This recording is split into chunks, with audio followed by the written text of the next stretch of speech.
America के राष्ट्रपति Donald Trump के नीतिगत फैसलों ने भले अमेरिका को एक ताकतवर देश की छवि दे दी हो, लेकिन यही नीतिगत फैसले आने वाले दिनों में अमेरिका के लिए सबसे बड़ी मुश्किल खड़ी करने जा रहे हैं, क्योंकि जिन देशों को ट्रंप ने टारगेट किया है वही देश अब एक ऐसे संगठित शक्ति का रूप ले रहे हैं जो अमेरिका के उठाए हर कदम का जवाब देंगे, फिर वो आर्थिक मोर्चे पर हो या रणनीतिक मोर्चे पर। आखिर कौन से हैं वो देश, देखिए इस रिपोर्ट में।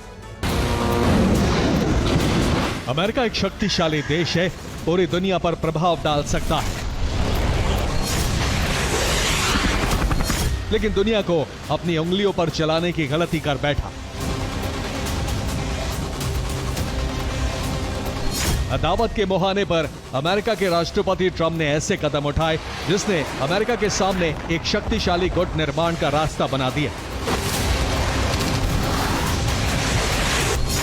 ये गुट है रूस, चीन और ईरान का, जो सैन्य और रणनीतिक मोर्चे पर समझौते के साथ अमेरिका के खिलाफ एकजुट हो चुके हैं।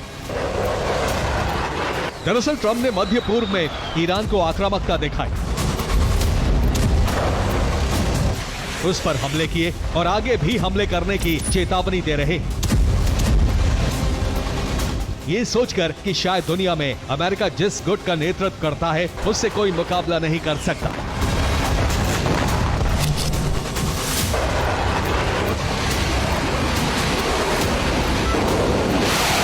लेकिन यह सोचना ट्रंप की सबसे बड़ी गलती है। यूक्रेन के मोर्चे पर ट्रंप ने रूस के खिलाफ प्रतिबंध की नीति अपनाई है, तो दूसरी तरफ ट्रंप ने चीन को टैरिफ नीति से प्रभावित करने की कोशिश की है। इसके अलावा ईरान के यूरेनियम संवर्धन पर प्रतिबंध लगा दिया है, जिससे पता चलता है कि ट्रंप दुनिया को उनकी जरूरतों के हिसाब से नहीं चलने देना चाहते, बल्कि वो उन्हें प्रभावित करना चाहते हैं। यही वजह है कि अमेरिका के खिलाफ अदावत के मुहाने पर सीधे खड़े ये देश अब एकजुट हो चुके हैं।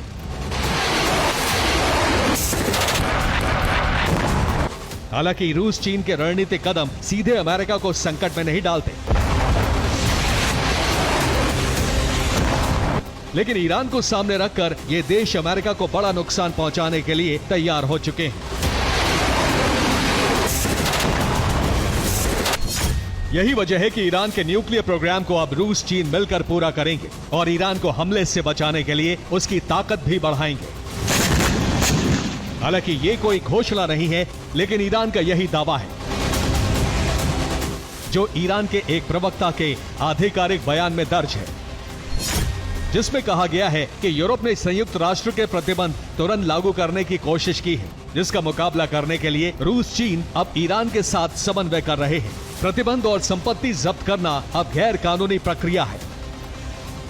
हालांकि 2015 में हुए एक त्रिपक्षीय समझौते के तहत रूस, चीन पहले से ही ईरान के न्यूक्लियर कार्यक्रम में भागीदार है, लेकिन इन तीनों देशों के खिलाफ एक साथ ट्रंप की अलग अलग कार्रवाइयों ने इन्हें एकजुट कर दिया है,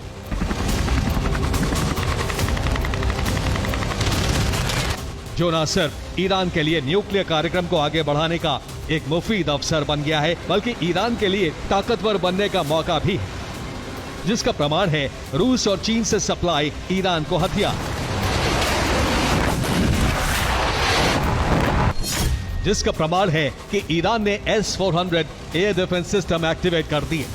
इसके अलावा अपनी वायुसेना में J-10C को बिना देर किए शामिल कर लिया। वहीं ईरान ने चीन से PL-15 मिसाइलें भी हासिल कर ली और अपनी बैलिस्टिक मिसाइलों को एक्टिवेट कर दिया। इसलिए इस समय ईरान खुद को मजबूत महसूस कर रहा है और ईरान की मजबूती ने एक बार फिर प्रॉक्सी संगठनों को सिर उठाने का मौका दे दिया।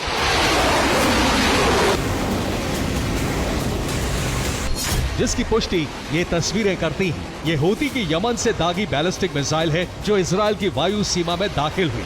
इस मिसाइल का टारगेट तेल अवीव था, लेकिन इजराइल ने इस मिसाइल को गिरा दिया।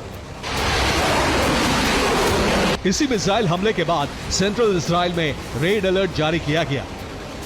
वहीं दावा किया गया है कि हूती की मिसाइल से किसी तरह का नुकसान नहीं हुआ और सभी एयर डिफेंस सिस्टम एक्टिव कर दिए गए।